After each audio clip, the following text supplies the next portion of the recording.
अथ देव्याः कवचम्। ॐ अस्य श्री चण्डीकवचस्य ब्रह्मा ऋषिः अनिष्टोच्छन्दः चामुण्डा देवता अङ्गदासोक्तमातरौ बीजम् दिग्बन्धदेवतास्तत्त्वम् श्रीजगदम्बा प्रीत्यर्थे सप्तशती पाठाङ्गत्वेन जपे विनियोगः। ॐ नमश्चण्डिकायै। मार्कण्डेय उवाच। ॐ यद्गुह्यम् परमम् लोके सर्वरक्षाकरम् नृणाम् यन्न कस्यचिदाख्यातम् तन्मे ब्रूहि पितामह। ब्रह्मोवाच। अस्ति गुह्यतमम् विप्र सर्वभूतोपकारकम् देव्यास्तु कवचम् पुण्यम्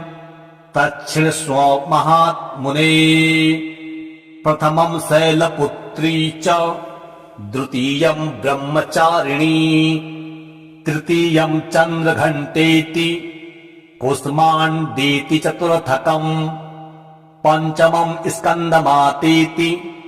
षष्ठम् कात्यायनीति च सप्तमम् कालरात्रीति महागौरीति चाष्टमम् नवमम् सिद्धिदात्री च नवदुर्गाः प्रकीर्तिताः। उक्तान्येतानि नामानि ब्रह्मणैव महात्मना अग्निना दह्यमानस्तु शत्रुमध्ये गतो रणे विषमे दुर्गमे चैव भयार्ताः शरणम् गताः न तेषाम् जायते किञ्चिदशुभम् रणसङ्कटे नापदम् तस्य पश्यामि शोकदुःखभयम् नहि यैस्तु भक्त्या स्मृता नूनम् तेषाम् वृद्धिः प्रजायते। ये त्वाम् स्मरन्ति देवेशि रक्षसे तान्न संशयः। प्रेतसंस्था तु चामुण्डा वाराही महिषासना ऐन्द्री गजसमारूढा वैष्णवी गरुडासना माहेश्वरी वृषारूढा कौमारी शिखिवाहना लक्ष्मीः पद्मासना देवी पद्महस्ता हरिप्रिया श्वेतरूपधरा देवी ईश्वरी वृषभाहना ब्राह्मी हंससमारूढा सर्वाभरणभूषिता इत्येता मातरः सर्वाः सर्वयोगसमन्विताः नानाभरणशोभाढ्या नानारत्नोपशोभिताः दृश्यन्ते रथमारूढा देव्यः क्रोधसमाकुलाः शङ्खम् चक्रम् गदाम् शक्तिम् हलम् च मुसलायुधम् खेटकम् तोमरम् चैव परशुम् पाशमेव च कुन्तायुधम् त्रिशूलम् च सारङ्गमायुधमुत्तमम् दैत्यानाम् देहनाशाय भक्तानाम् भयाय च धारयन्त्यायुधानीत्थम् देवानाम् च हिताय वै। नमस्तेस्तु महारौद्रे महाघोरपराक्रमे महाबले महोत्साहे महाभयविनाशिनि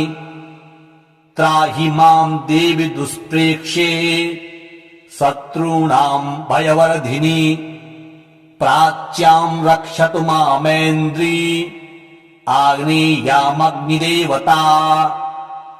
दक्षिणेवतु वाराही नैऋत्याम् खड्गधारिणी प्रतीच्याम् वारुणी रक्षेद् वायव्याम् मृगवाहिनी उदीच्याम् पातु कौमारी ऐसान्याम् शूलधारिणी ऊर्ध्वं ब्रह्माणि मे रक्षेत् धस्ताद् वैष्णवी तथा एवं 10 दिशो रक्षेत् चामुण्डासव वाहना जया मे चाग्रतः पातु विजया पातु पृष्ठतः अजिता वाम पार्श्वे तु दक्षिणे चापराजिता शिखामुद्योतिनी रक्षेत् उमा मूर्धनि व्यवस्थिता मालाधरि ललाटे च भ्रुवो रक्षेद यश्विनी त्रिनेत्रा च भ्रुवोर्मध्ये यमघण्टा च नासिके शङ्खिनी चक्षुषोर्मध्ये सूत्रक्योर्द्वारवासिनी कपोलौ कालिका रक्षेत् कर्णमूले तु शाङ्करी नासिकायां सुगन्धा च उत्तरोष्ठे च चर्चिका अधरे चामृतकला जिह्वायां च सरस्वती दन्तान् रक्षतु कौमारी कण्ठदेशे तु चण्डिका घण्टिकां चित्रघण्टा च महामाया च तालुके कामाक्षी चिबुकं रक्षेद् वाचं मे सर्वमङ्गला ग्रीवायां भद्रकाली च पृष्ठवंशे धनुर्धरी नीलग्रीवा वही कण्ठे नलिकां नलकूबरी स्कन्धयोः खड्गिनी रक्षेद् बाहू मे वज्रधारिणी हस्तयोर्दण्डनी रक्षेद् अम्बिका चाङ्गुलीषु च नखाञ्चूलेश्वरी रक्षेत् कुक्षो रक्षेत् कुलेश्वरी स्तनो रक्षेन् महादेवी मनः शोकविनाशिनी हृदये ललिता देवी उदरे शूलधारिणी नाभो च कामिनी रक्षेद् गुह्यं गुह्येश्वरी तथा पूतना कामिका मेढम् गुदे महिषवाहिनी कट्यां भगवती रक्षेद्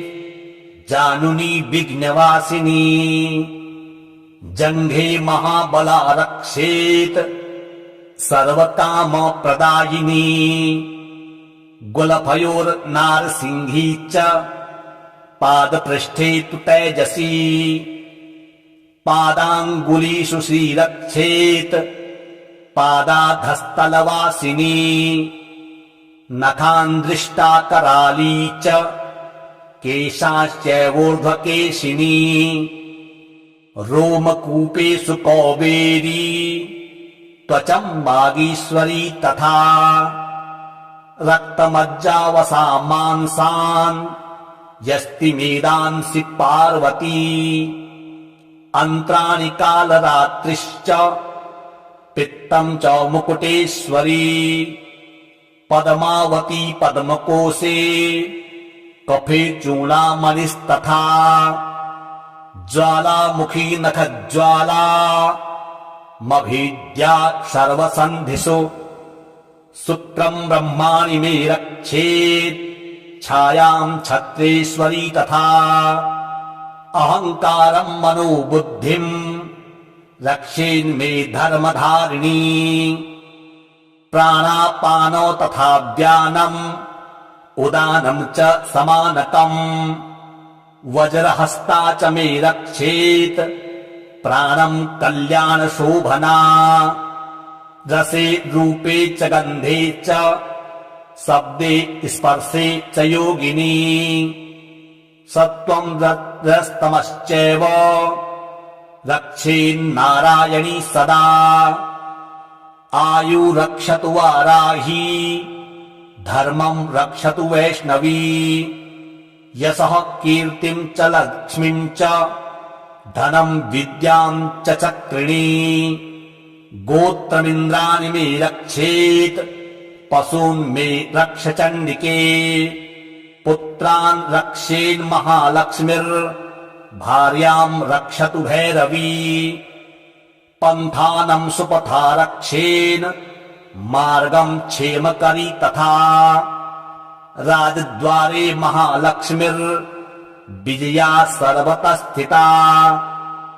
रक्षाहीनम् तु यतः स्नानम् वर्जितम् कवचेन तु तत्सर्वम् रक्ष मे देवी जयन्ती पापनाशिनी पदमेकम् न गच्छेत्तु यदिच्छेच्छुभयात्मनः कवचेनावृतो नित्यम् यत्र यत्रैव गच्छति तत्र तत्रार्थलाभश्च विजयः सार्वकामिकः यम् यम् चिन्तयते कामम् तम् तम् प्राप्नोति निश्चितम् परमैश्वर्यमतुलम् प्राप्स्यते भूतले पुमान् निर्भयो जायते मर्त्यः सङ्ग्रामेष्वपराजितः त्रैलोक्ये तु भवेत् पूज्यः कवचेनावृतः पुमान् इदम् तु देव्यः कवचम् देवानामपि दुर्लभम् यः पठेत् प्रयतो नित्यम् त्रिसन्ध्यम् श्रद्धयान्वितः देवी कला भवेत् तस्य त्रैलोक्येष्वपराजितः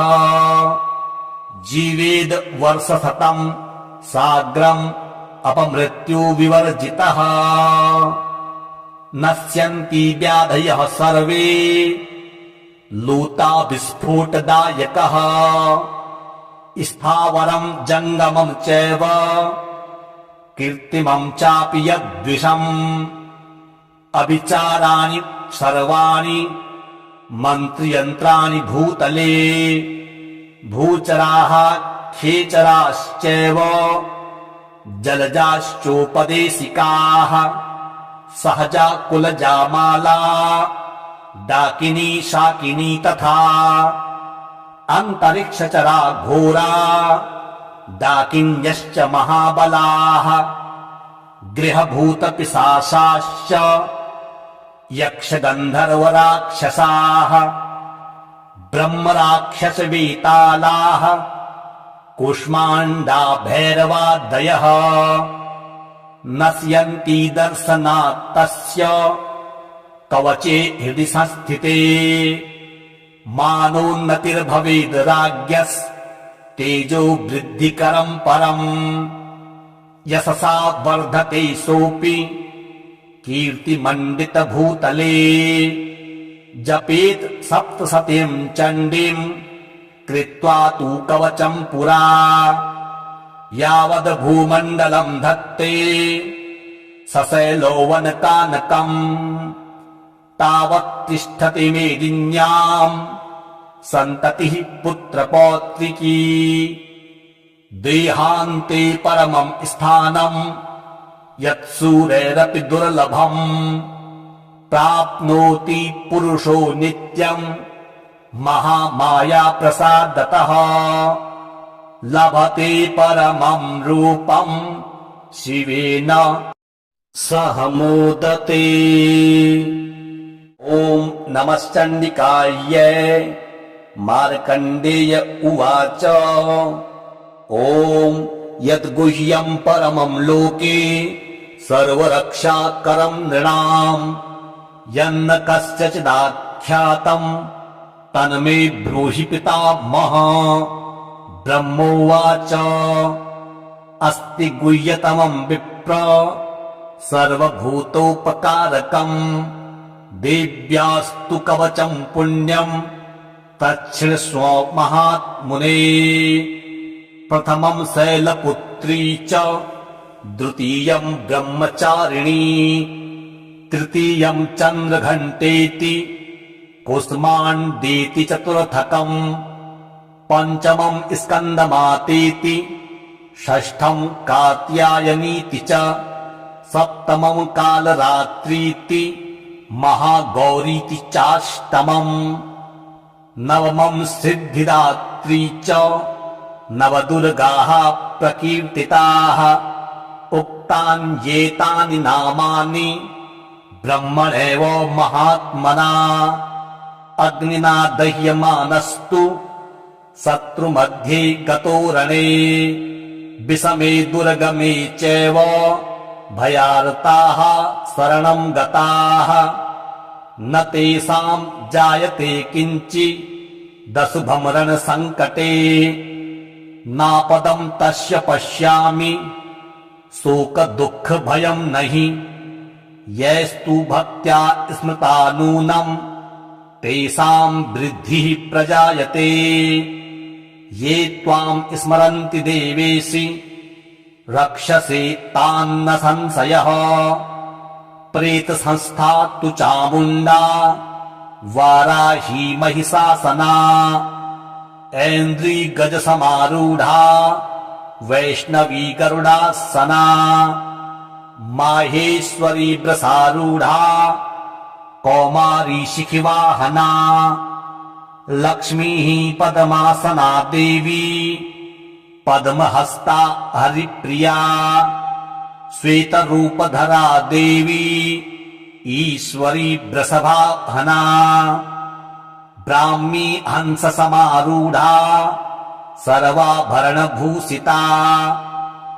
इत्येता मातरः सर्वाः सर्वयोगसमन्विताः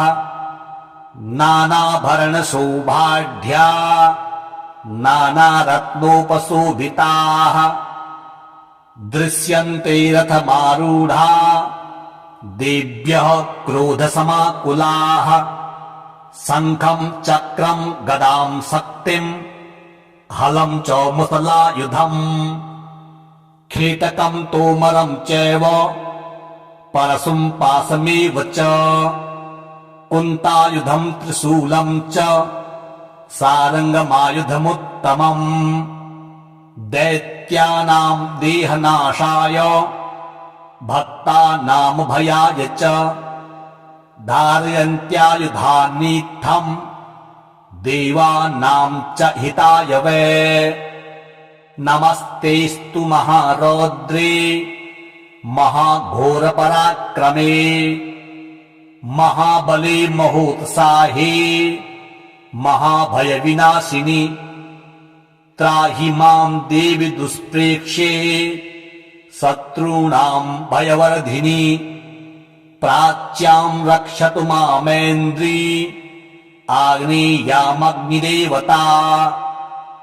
दक्षिणेवतु वाराही नैऋत्यां खड्गधारिणी प्रतीच्यां वारुणी रक्षेद् वायव्यां मृगवाहिनी उदीच्यां पातु कौमारी ऐशान्यां शूलधारिणी ऊर्ध्वं ब्रह्माणि मे रक्षेद् धस्ताद् वैष्णवी तथा एवं दश दिशो रक्षेत् चामुण्डा शववाहना जया मे चाग्रतः पातु विजया पातु पृष्ठतः अजिता वाम पार्श्वे तु दक्षिणे चापराजिता शिखामुद्योतिनी रक्षेद् उमा मूर्धनि व्यवस्थिता मालाधरि ललाटे च भ्रुवो रक्षेद यश्विनी त्रिनेत्रा च भ्रुवोर्मध्ये यमघण्टा च नासिके शङ्खिनी चक्षुषोर्मध्ये श्रोत्रयोर्द्वारवासिनी कपोलौ कालिका रक्षेत्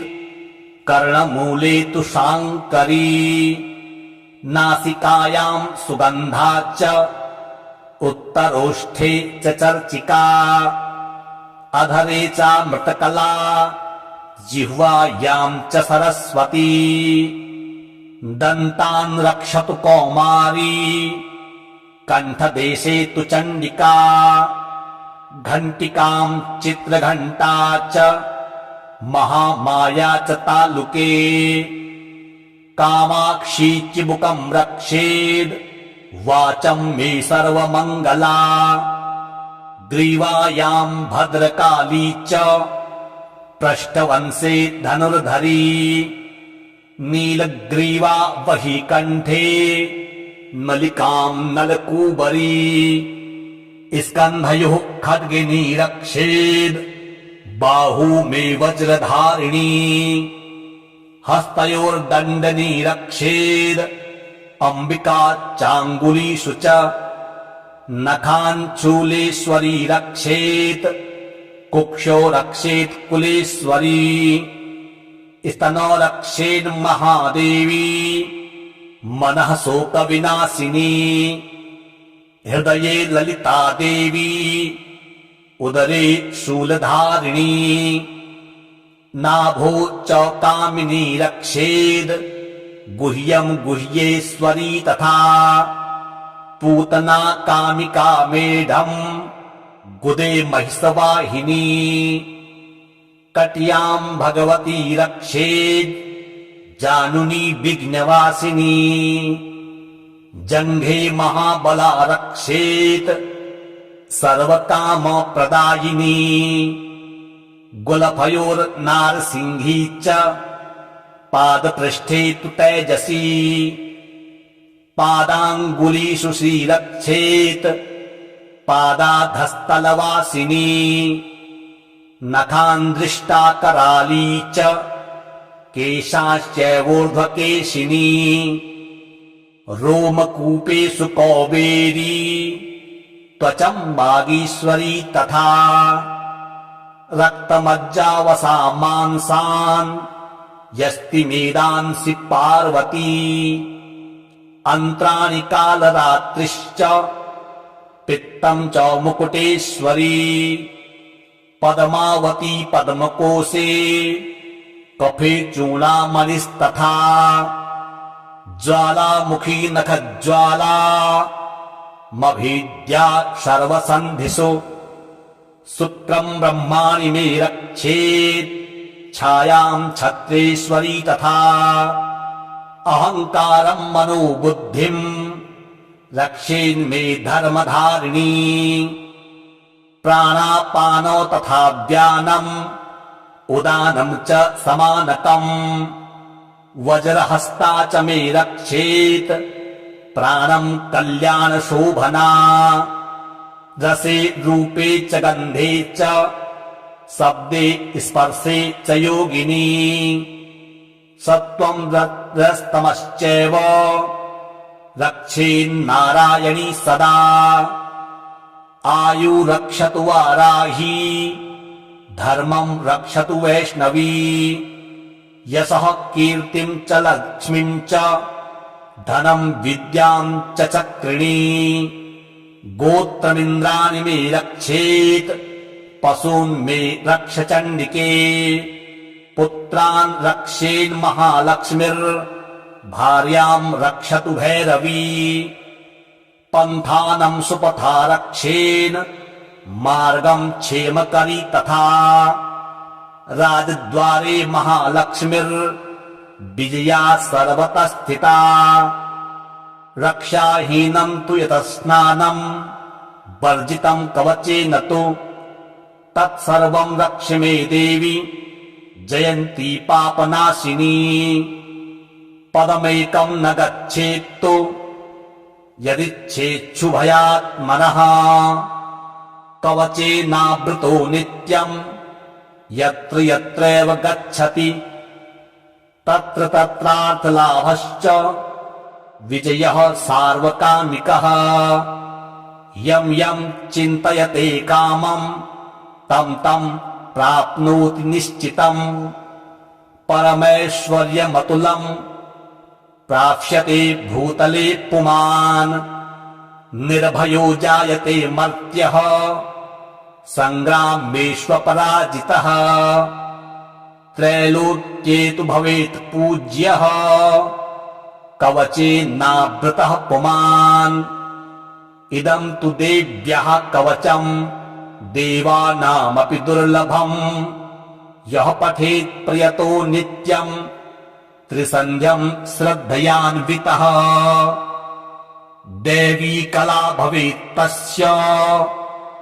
त्रैलोक्येष्वपराजितः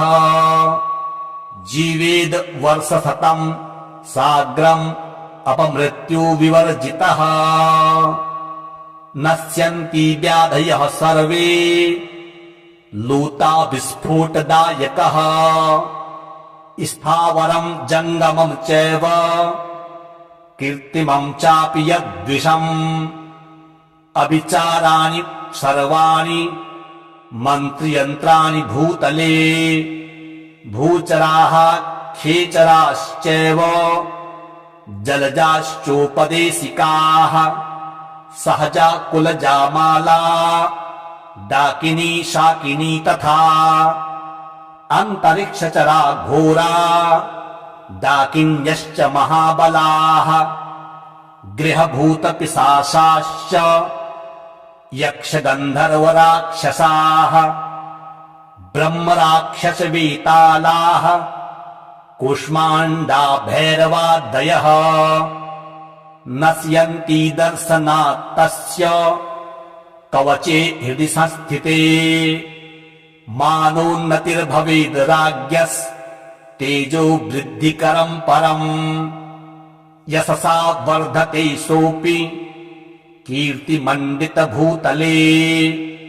जपेत् सप्तशतीम् चण्डीम् कृत्वा तु कवचम् पुरा यावद् भूमण्डलम् धत्ते सशैलोवनकानकम् तावत् तिष्ठति मेदिन्याम् सन्ततिः पुत्रपौत्रिकी देहान्ते परमम् स्थानम् यत्सूरैरपि दुर्लभम् प्राप्नोति पुरुषो नित्यम् महामाया प्रसादतः लभते परमम् रूपम् शिवेन सह मोदते। ॐ नमश्चण्डिकायै मार्कण्डेय उवाच ॐ यद्गुह्यम् परमम् लोके सर्वरक्षाकरम् नृणाम् यन्न कस्यचिदाख्यातम् तन्मे ब्रूहि पितामह। ब्रह्मोवाच अस्ति गुह्यतमम् विप्र सर्वभूतोपकारकम् देव्यास्तु कवचम् पुण्यम् तच्छृण्वस्व महात्मुने। प्रथमम् शैलपुत्री च द्वितीयम् ब्रह्मचारिणी तृतीयम् चन्द्रघण्टेति कुष्माण्डेति चतुर्थकम् पञ्चमम् स्कन्दमातेति षष्ठम् कात्यायनीति च सप्तमम् कालरात्रीति महागौरीति चाष्टमम् नवमम् सिद्धिदात्री च नवदुर्गाः प्रकीर्तिताः उक्तान्येतानि नामानि ब्रह्मणैव महात्मना अग्निना दह्यमानस्तु शत्रुमध्ये गतो रणे विषमे दुर्गमे चैव भयार्ताः शरणम् गताः न तेषाम् जायते किञ्चिदशुभम् रणसङ्कटे नापदम् तस्य पश्यामि शोकदुःखभयम् नहि यैस्तु भक्त्या स्मृता नूनम् तेषाम् वृद्धिः प्रजायते ये त्वाम् स्मरन्ति देवेशि रक्षसे तान्न संशयः प्रेतसंस्था तु चामुण्डा वाराही महिषासना ऐन्द्री गजसमारूढा वैष्णवी गरुडासना माहेश्वरी वृषारूढा कौमारी शिखिवाहना लक्ष्मीः पद्मासना देवी पद्महस्ता हरिप्रिया श्वेतरूपधरा देवी ईश्वरी वृषभाहना ब्राह्मी हंस समारूढ़ा सर्वाभरणभूषिता इत्येता मातरः सर्वाः सर्वयोग समन्विताः नानाभरणशोभाढ्या नानारत्नोपशोभिताः दृश्यन्ते रथमारूढा देव्यः क्रोधसमाकुलाः शङ्खं चक्रं गदां शक्तिं हलं च मुसलायुधम् खेटकं तोमरं चैव परशुं पाशमेव च कुन्तायुधं त्रिशूलं च सारङ्गमायुधमुत्तमम् दैत्यानां देहनाशाय भक्तानामभयाय च धारयन्त्यायुधानीत्थम् देवानां च हिताय वै नमस्तेस्तु महारौद्रे महाघोरपराक्रमे महाबले महोत्साहे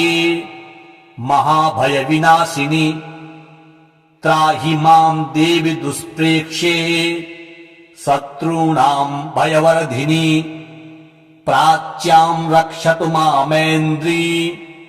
आग्नेयामग्निदेवता दक्षिणेवतु वाराही नैऋत्यां खड्गधारिणी प्रतीच्यां वारुणी रक्षेद्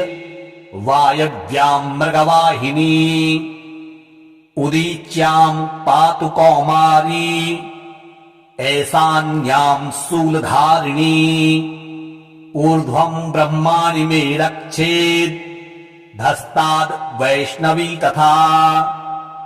एवं दश दिशो रक्षेत् चामुण्डा शववाहना जया मे चाग्रतः पातु विजया पातु पृष्ठतः अजिता वाम पार्श्वे तु दक्षिणे चापराजिता शिखामुद्योतिनी रक्षेद् उमा मूर्धनि व्यवस्थिता मालाधरि ललाटे च भ्रुवो रक्षेद यश्विनी त्रिनेत्रा च भ्रुवोर्मध्ये यमघण्टा च नासिके शङ्खिनी चक्षुषोर्मध्ये श्रोत्रयोर्द्वारवासिनी कपोलौ कालिका रक्षेत् कर्णमूले तु शाङ्करी नासिकायां सुगन्धा च उत्तरोष्ठे च चर्चिका अधरे चामृतकला जिह्वायां च सरस्वती दन्तान् रक्षतु कौमारी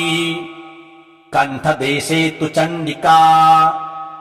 घण्टिकां चित्रघण्टा च महामाया च तालुके कामाक्षी चिबुकं रक्षेद् वाचं मे सर्वमङ्गला ग्रीवायां भद्रकाली च पृष्ठवंशे धनुर्धरी नीलग्रीवा वही कण्ठे नलिकां नलकूबरी स्कन्धयोः खड्गिनी रक्षेद् बाहू मे वज्रधारिणी हस्तयोर्दण्डनी रक्षेद् अम्बिका चाङ्गुलीषु च नखान् चूलेश्वरी रक्षेत् कुक्षो रक्षेत् कुलेश्वरी स्तनो रक्षेन् महादेवी मनः शोकविनाशिनी हृदये ललिता देवी उदरे शूलधारिणी नाभो च कामिनी रक्षेद् गुह्यं गुह्येश्वरी तथा पूतना कामिका मेढम् गुदे महिषवाहिनी कट्यां भगवती रक्षेद् जानुनी विघ्नवासिनी जङ्घे महाबला रक्षेत् सर्वकामप्रदायिनी गुलफयोर्नारसिंही च पादपृष्ठे तु तेजसी पादाङ्गुलीषु श्रीरक्षेत् पादाधस्तलवासिनी नखान्दृष्टा कराली च केशाश्चैवोर्ध्वकेशिनी रोमकूपेषु कौबेरी त्वचं वागीश्वरी तथा रक्तमज्जावसा मांसान् यस्ति मेदांसि पार्वती अन्त्राणि कालरात्रिश्च पित्तं च मुकुटेश्वरी पद्मावती पद्मकोशे कफे चूडामणिस्तथा ज्वालामुखी नखज्वाला मभीद्या सर्वसन्धिषु शुक्रं ब्रह्माणि मे रक्षेत् छायां छत्रेश्वरी तथा अहङ्कारं मनोबुद्धिं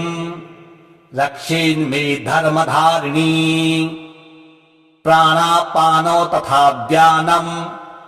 उदानं च समानकम् वज्रहस्ता च मे रक्षेत् प्राणं कल्याणशोभना रसे रूपे च गन्धे च शब्दे स्पर्शे च योगिनी सत्त्वं रजस्तमश्चैव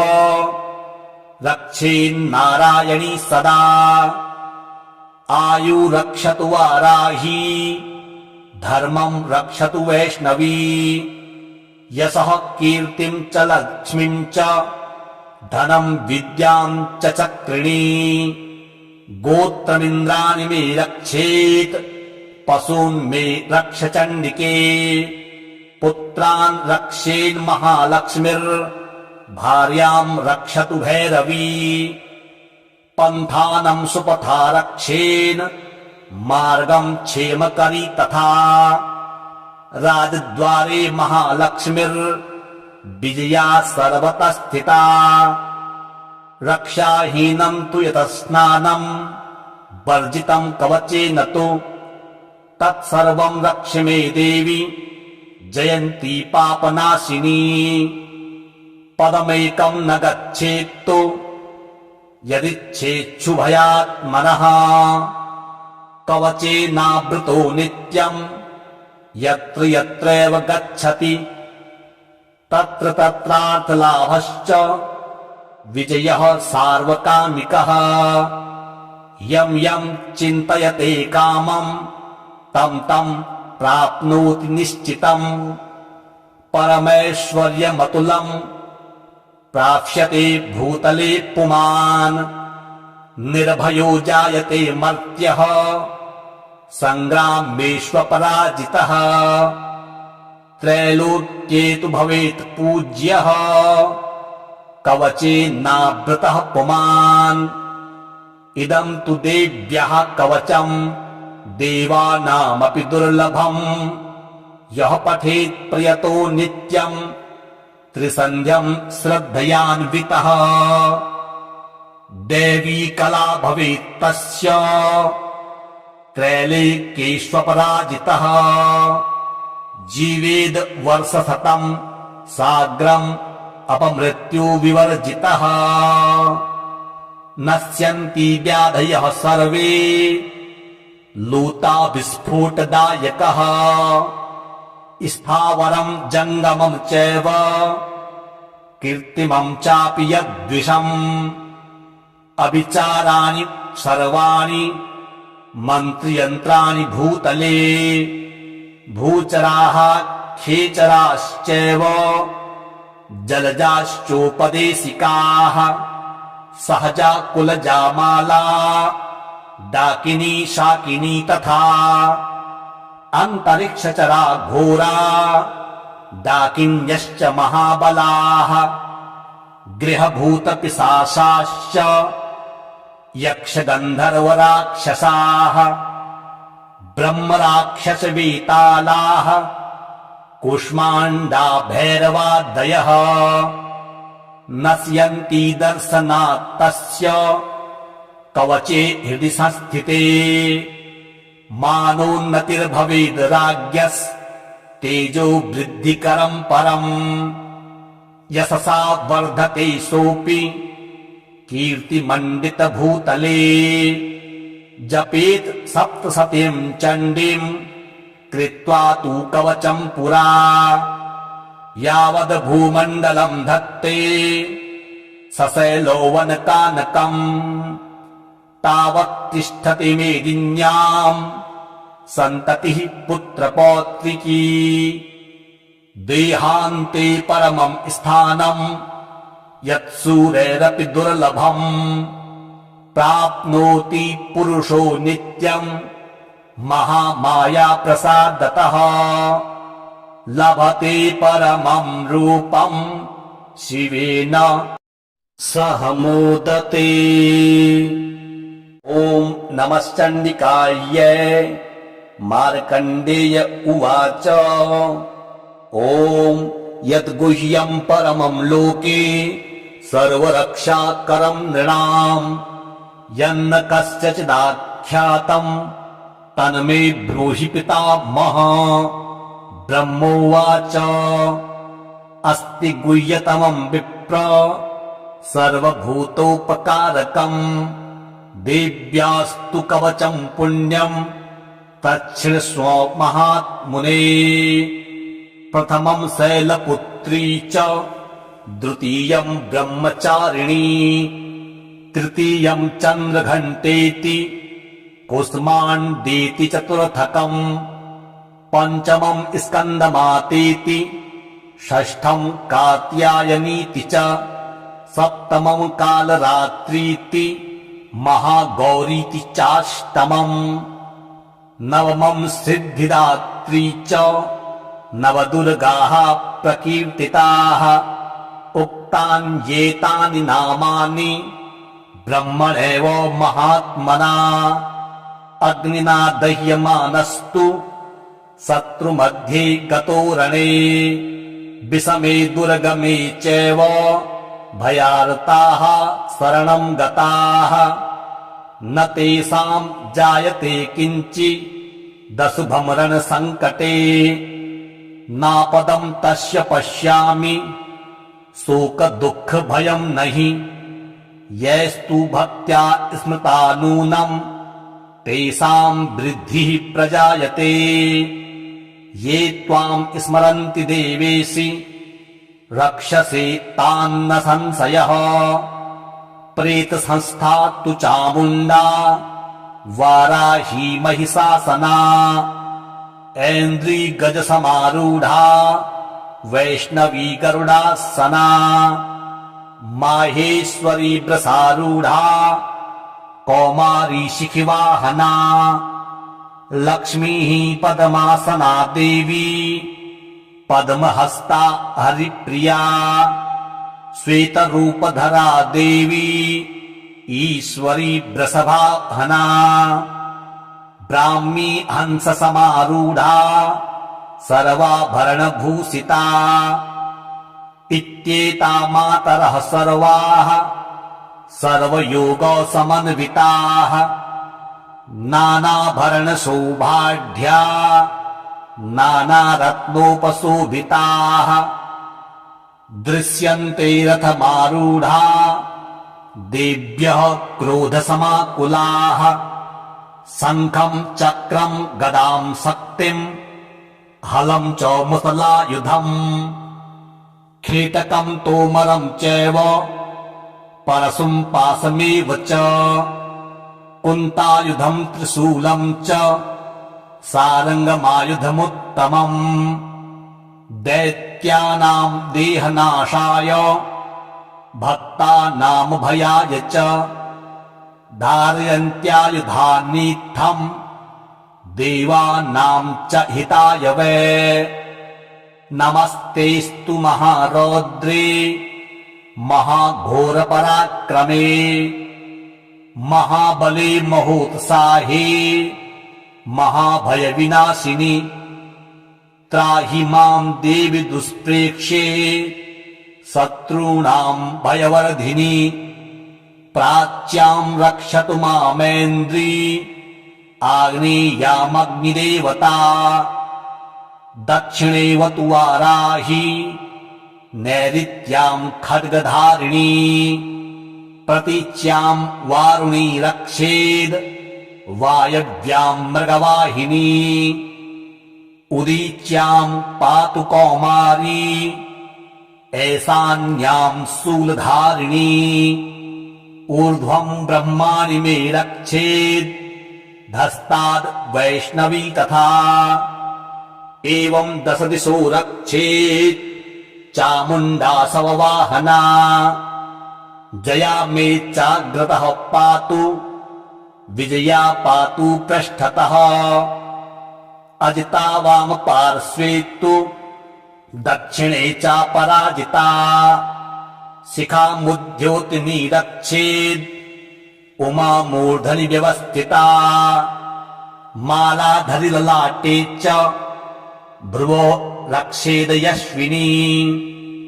त्रिनेत्रा च भ्रुवोर्मध्ये यमघण्टा च नासिके शङ्खिनी चक्षुषोर्मध्ये श्रोत्रयोर्द्वारवासिनी कपोलौ कालिका रक्षेत् कर्णमूले तु शाङ्करी नासिकायां सुगन्धा च उत्तरोष्ठे च चर्चिका अधरे चामृतकला जिह्वायां च सरस्वती दन्तान् रक्षतु कौमारी कण्ठदेशे तु चण्डिका घण्टिकां चित्रघण्टा च महामाया च तालुके कामाक्षी चिबुकं रक्षेद् वाचं मे सर्वमङ्गला ग्रीवायां भद्रकाली च पृष्ठवंशे धनुर्धरी नीलग्रीवा वही कण्ठे नलिकां नलकूबरी स्कन्धयोः खड्गिनी रक्षेद् बाहू मे वज्रधारिणी हस्तयोर्दण्डनी रक्षेद् अम्बिका चाङ्गुलीषु च नखान् चूलेश्वरी रक्षेत् कुक्षो रक्षेत् कुलेश्वरी स्तनो रक्षेन् महादेवी मनः शोकविनाशिनी हृदये ललिता देवी उदरे शूलधारिणी नाभो च कामिनी रक्षेद् गुह्यं गुह्येश्वरी तथा पूतना कामिका मेढम् गुदे महिषवाहिनी कट्यां भगवती रक्षेद् जानुनी विघ्नवासिनी जङ्घे महाबला रक्षेत् सर्वकामप्रदायिनी गुलफयोर्नारसिंही च पादपृष्ठे तु तेजसी पादाङ्गुलीषु श्रीरक्षेत् पादाधस्तलवासिनी नखान्दृष्टा कराली च केशाश्चैवोर्ध्वकेशिनी रोमकूपेषु कौबेरी त्वचं वागीश्वरी तथा रक्तमज्जावसा मांसान् यस्ति मेदांसि पार्वती अन्त्राणि कालरात्रिश्च पित्तं च मुकुटेश्वरी पद्मावती पद्मकोशे कफे चूडामणिस्तथा ज्वालामुखी नखज्वाला मभीद्या सर्वसन्धिषु शुक्रं ब्रह्माणि मे रक्षेत् छायां छत्रेश्वरी तथा अहङ्कारं मनोबुद्धिं रक्षेन्मे धर्मधारिणी प्राणापानो तथा व्यानम् उदानं च समानकम् वज्रहस्ता च मे रक्षेत् प्राणं कल्याणशोभना रसे रूपे च गन्धे च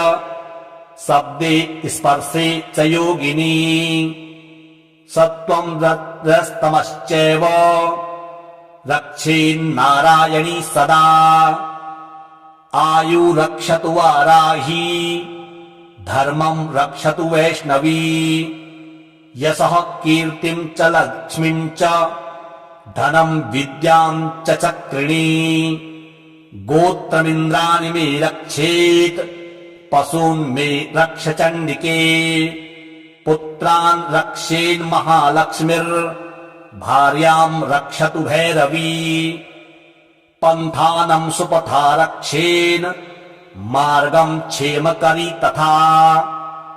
राजद्वारे महालक्ष्मीर्विजया सर्वतः स्थिता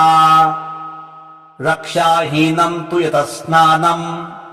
वर्जितम् कवचेन तु तत्सर्वम् रक्ष मे देवी जयन्ती पापनाशिनी पदमेकम् न गच्छेत्तु यदिच्छेच्छुभयात्मनः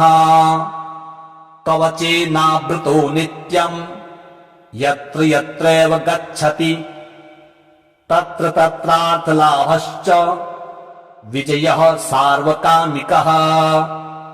यम् यम् चिन्तयते कामम् तम् तम् प्राप्नोति निश्चितम् परमैश्वर्यमतुलम् प्राप्स्यते भूतले पुमान् निर्भयो जायते मर्त्यः सङ्ग्रामेष्वपराजितः त्रैलोक्ये तु भवेत् पूज्यः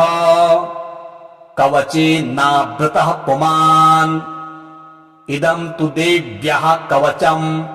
देवानामपि दुर्लभम् यः पठेत् प्रयतो नित्यम् त्रिसन्ध्यम् श्रद्धयान्वितः देवी कला भवेत् तस्य त्रैलोक्येष्वपराजितः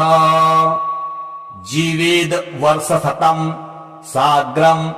अपमृत्यु विवर्जितः नश्यन्ति व्याधयः सर्वे लूता विस्फोटदायकः स्थावरम् जङ्गमम् चैव कीर्तिमम् चापि यद्विषम् अविचाराणि सर्वाणि मन्त्रयन्त्राणि भूतले भूचराः खेचराश्चैव जलजाश्चोपदेशिकाः सहजा कुलजामाला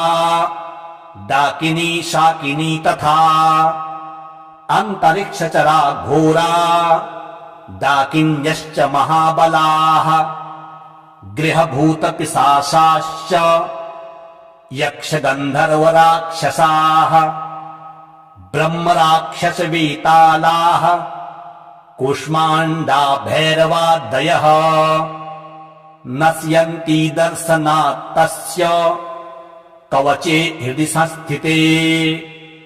मानोन्नतिर्भवेद् राज्ञस्तेजो वृद्धिकरम् परम् यशसा वर्धते सोऽपि कीर्तिमण्डितभूतले जपेत् सप्तशतीम् चण्डीम् कृत्वा तु कवचम् पुरा यावद् भूमण्डलम् धत्ते सशैलोवनकानकम् तावत् तिष्ठति मेदिन्याम् सन्ततिः पुत्रपौत्रिकी देहान्ते परमम् स्थानम् यत्सूरैरपि दुर्लभम् प्राप्नोति पुरुषो नित्यम् महामाया प्रसादतः लभते परमम् रूपम् शिवेन सह मोदते। ॐ नमश्चण्डिकायै मार्कण्डेय उवाच ॐ यद्गुह्यम् परमम् लोके सर्वरक्षाकरम् नृणाम् यन्न कस्यचिदाख्यातम् तन्मे ब्रूहि पितामह। ब्रह्मोवाच अस्ति गुह्यतमम् विप्र सर्वभूतोपकारकम् देव्यास्तु कवचम् पुण्यम् तच्छृण्वो महात्मुने। प्रथमम् शैलपुत्री च द्वितीयम् ब्रह्मचारिणी तृतीयम् चन्द्रघण्टेति कुष्माण्डेति चतुर्थकम् पञ्चमम् स्कन्दमातेति षष्ठम् कात्यायनीति च सप्तमम् कालरात्रीति महागौरीति चाष्टमम् नवमं सिद्धिदात्री च नवदुर्गाः प्रकीर्तिताः उक्तान्येतानि नामानि ब्रह्मणेव महात्मना अग्निना दह्यमानस्तु शत्रुमध्ये गतो रणे विषमे दुर्गमे चैव भयार्ताः शरणं गताः न तेषां जायते किञ्चिदशुभं रणसङ्कटे नापदं तस्य पश्यामि शोकदुःखभयं नहि यैस्तु भक्त्या स्मृता नूनं तेषां वृद्धिः प्रजायते ये त्वां स्मरन्ति देवेशि रक्षसे तान्न संशयः प्रेतसंस्था तु चामुण्डा वाराही महिषासना ऐन्द्री गजसमारूढा वैष्णवी गरुडासना माहेश्वरी वृषारूढा कौमारी शिखिवाहना लक्ष्मीः पद्मासना देवी पद्महस्ता हरिप्रिया श्वेतरूपधरा देवी ईश्वरी वृषभाहना ब्राह्मी हंससमारूढा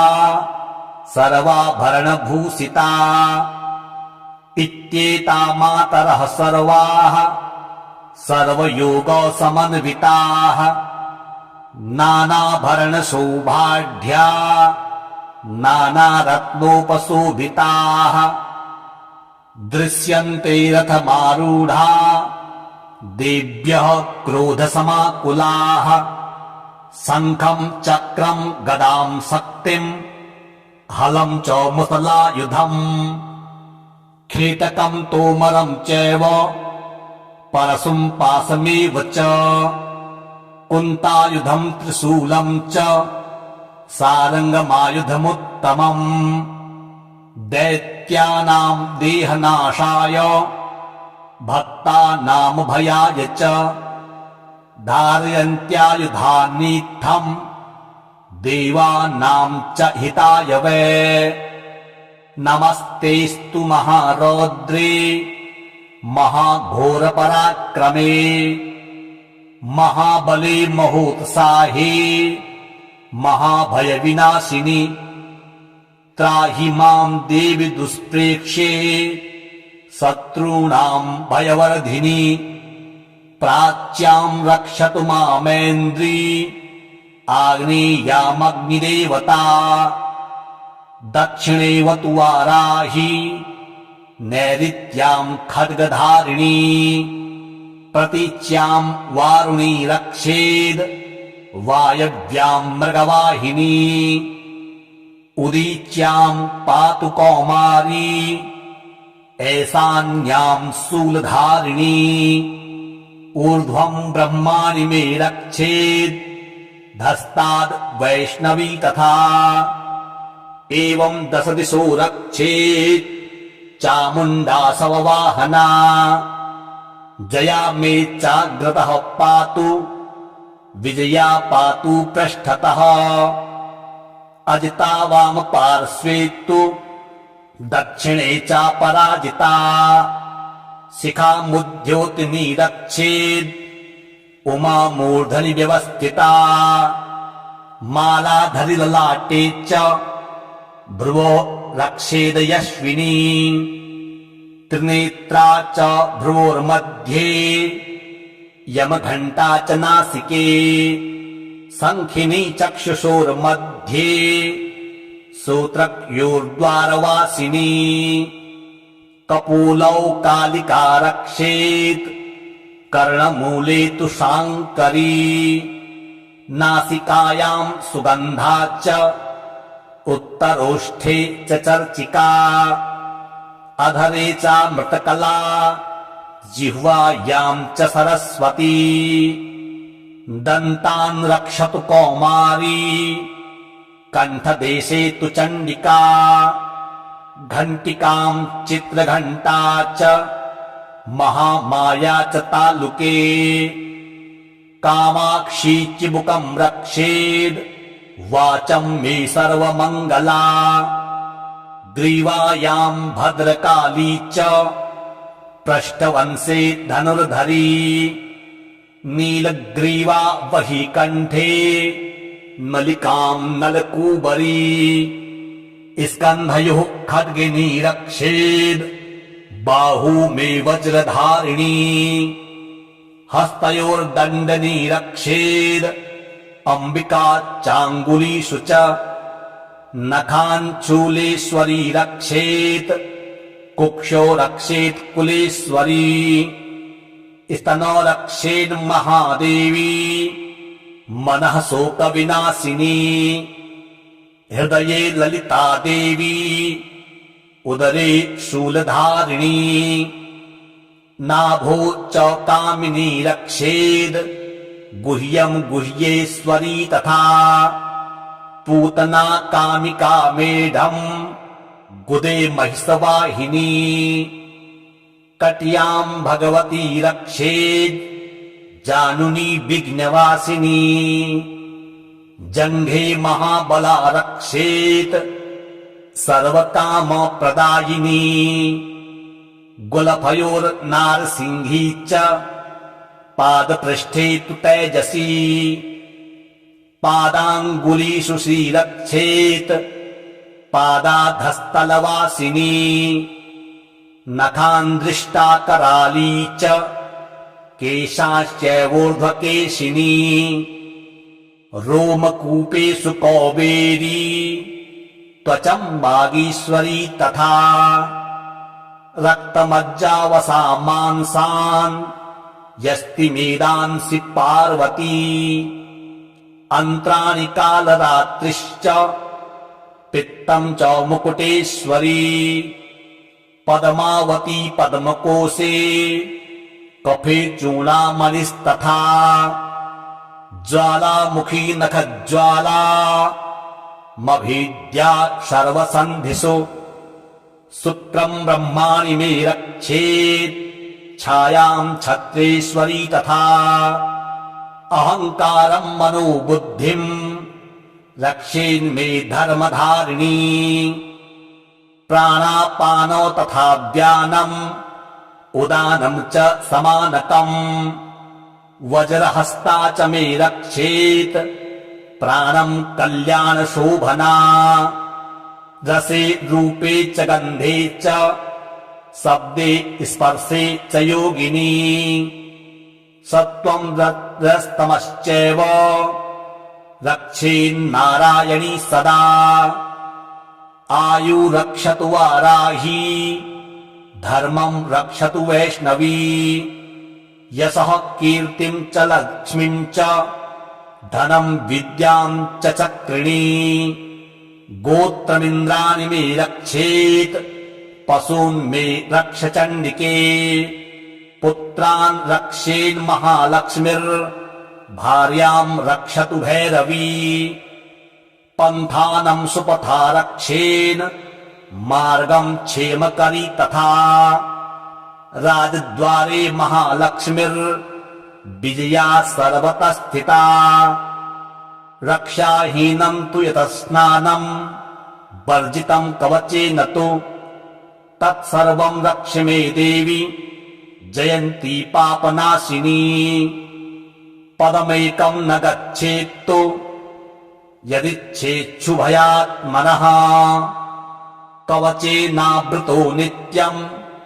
यत्र यत्रैव गच्छति तत्र तत्रार्थलाभश्च विजयः सार्वकामिकः यम् यम् चिन्तयते कामम् तम् तम् प्राप्नोति निश्चितम् परमैश्वर्यमतुलम् प्राप्स्यते भूतले पुमान् निर्भयो जायते मर्त्यः सङ्ग्रामेष्वपराजितः त्रैलोक्ये तु भवेत् पूज्यः कवचेनावृतः पुमान् इदम् तु देव्यः कवचम् देवानामपि दुर्लभम् यः पठेत् प्रयतो नित्यम् त्रिसन्ध्यम् श्रद्धयान्वितः देवी कला भवेत् तस्य त्रैलोक्येष्वपराजितः जीवेद् वर्षशतं साग्रम् अपमृत्यु विवर्जितः नश्यन्ति व्याधयः सर्वे लूता विस्फोटदायकः स्थावरम् जङ्गमम् चैव कीर्तिमम् चापि यद्विषम् अविचाराणि सर्वाणि मन्त्रयन्त्राणि भूतले भूचराः खेचराश्चैव जलजाश्चोपदेशिकाः सहजा कुलजामाला डाकिनी शाकिनी तथा अन्तरिक्षचरा घोरा डाकिन्यश्च महाबलाः गृहभूतपिशाचाश्च यक्षगन्धर्वराक्षसाः ब्रह्मराक्षसवेतालाः कूष्माण्डा भैरवादयः नश्यन्ति दर्शनात् तस्य कवचे हृदि संस्थिते मानोन्नतिर्भवेद् राज्ञस्तेजो वृद्धिकरम् परम् यशसा वर्धते सोऽपि कीर्तिमण्डितभूतले जपेत् सप्तशतीम् चण्डीम् कृत्वा तु कवचम् पुरा यावद् भूमण्डलम् धत्ते सशैलोवनकानकम् तावत् तिष्ठति मेदिन्याम् सन्ततिः पुत्रपौत्रिकी देहान्ते परमम् स्थानम् यत्सूरैरपि दुर्लभम् प्राप्नोति पुरुषो नित्यम् महामाया प्रसादतः लभते परमम् रूपम् शिवेन सह मोदते।